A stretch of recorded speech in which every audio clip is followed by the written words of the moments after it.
I'm going to specifically talk about trust as a topic, but I think it's important to talk about why trust is the most important topic to talk about. Uh, Many of us are building companies, especially in India, Southeast Asia, in economies where trust is hard to achieve. We are a default mistrust country, and what you'll notice in all mistrust countries is that there's always concentration of trust. Concentration of trust comes in, you will see super apps to be more successful in low trust countries. You see superstars to be a lot more successful in low trust countries. You also see large conglomerates do well in these countries because wherever there is absence of trust, there is also concentration of trust. So as a founder or as anybody who's trying to be successful, the key ingredient in how to build trust is important. So I'll talk about 4 dimensions that I have used and is relevant for most people. So presence of all 4 that I'm going to talk about are not important to be trusted, but absence of any one of them, visible absence of any one of them will make you not be trusted. First, the easy one, competence. People will trust you if there is competence in what you do. I'll give you a small example.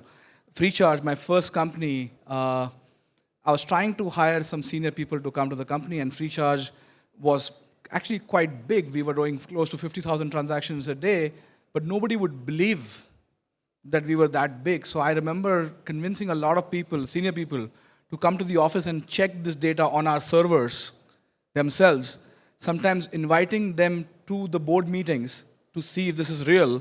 Because a lot of times, I didn't have any alum background. I'm a philosophy major. I'm not coming from a standard IIT where I can just get my batchmates to come and join me. So you have to create through the competence and say that, hey, there is a belief that this guy is doing something real, and all of this is a fair game to do.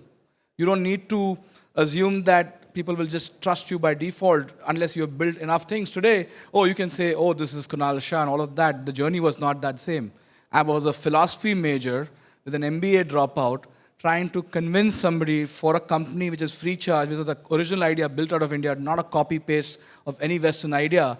It was impossible to convince anybody to join us.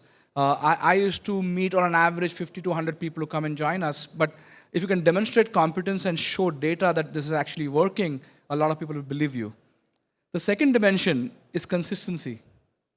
A lot of time people have competence but do not show consistency. Consistency means you're doing this month on month, quarter on quarter, regularly, and not this one-time wonder thing.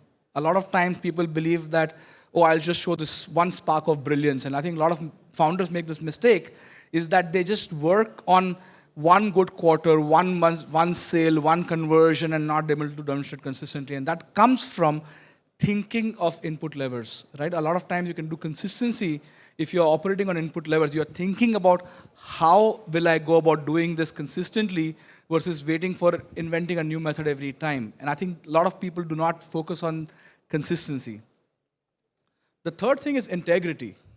Now, it sounds like an obvious thing, but you'll be surprised how many small ways integrity is breached, right?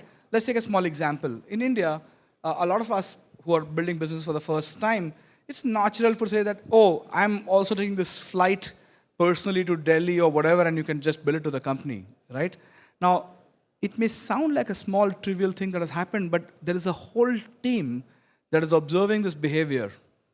And integrity is not something that is broken in percentages. It is dropped in binary behavior, right? You do a smallest thing, and you will notice that people in your team will lose trust first, and then eventually everybody else in the ecosystem. And the beautiful thing about integrity is it is always known, even if somebody has not figured it out yet. There's always this murmur about, you really can't trust this person. You cannot really you're always watching your back. And what happens is people with low integrity naturally attract people who are low integrity, and the entire team becomes low integrity, because if it's acceptable at the top, it's acceptable at the bottom, and it continues to spread, and eventually there is leakages and pilferages across the system, right? So it starts from the top.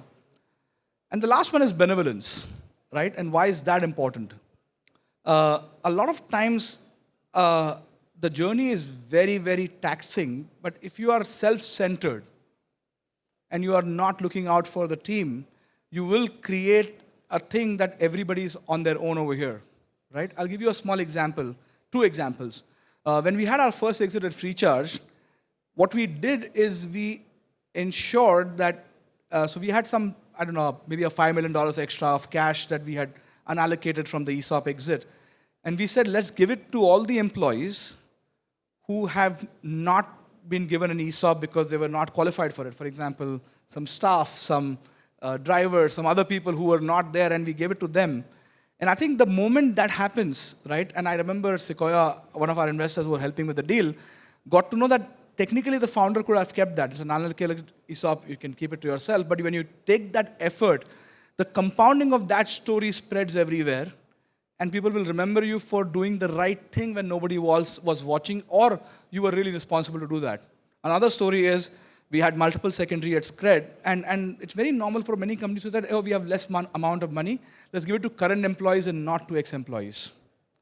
So I told my team that it doesn't matter, the shareholder duty is to across all shareholders, and we cannot do this differently. But the thing is that a lot of time people are like, but we need money to be given to existing guys to feel motivated, these guys have already left. The point is, if people have left and they are mistreated, will you ever have the trust of the ecosystem? Because they are still there, waiting for you to behave right. And I think the moment you do some of these things with a long-term mindset, you will create trust. And you will remember one thing, that all bad behavior, no matter what it is, comes from short-term thinking. Any bad behavior is somebody who is not able to think long-term. And when you compound this over a period of time, you create a culture of mistrust. Now, what you'll notice, by the way, mistrust scales, doesn't endure. You can do some arbitrage, some scams, some cute things, and just get to point A to point B, point B to point C, but you will never build an institution. When do companies become an institution? It's an interesting thing to think about. Like, why do some companies feel like institutions and not others? Why do some companies last multiple generations? Because the systems are built on the core foundations of trust. Example I would give is Tata Group in India, right? Like all of us have probably heard of them, and over multiple years they've been able to kind of maintain this trust because it is built on simple principles on how trust should be key value that you hold, and you compound on that. And it's not something that you build after you become successful. It is the ingredient that will make you successful. Thank you, guys.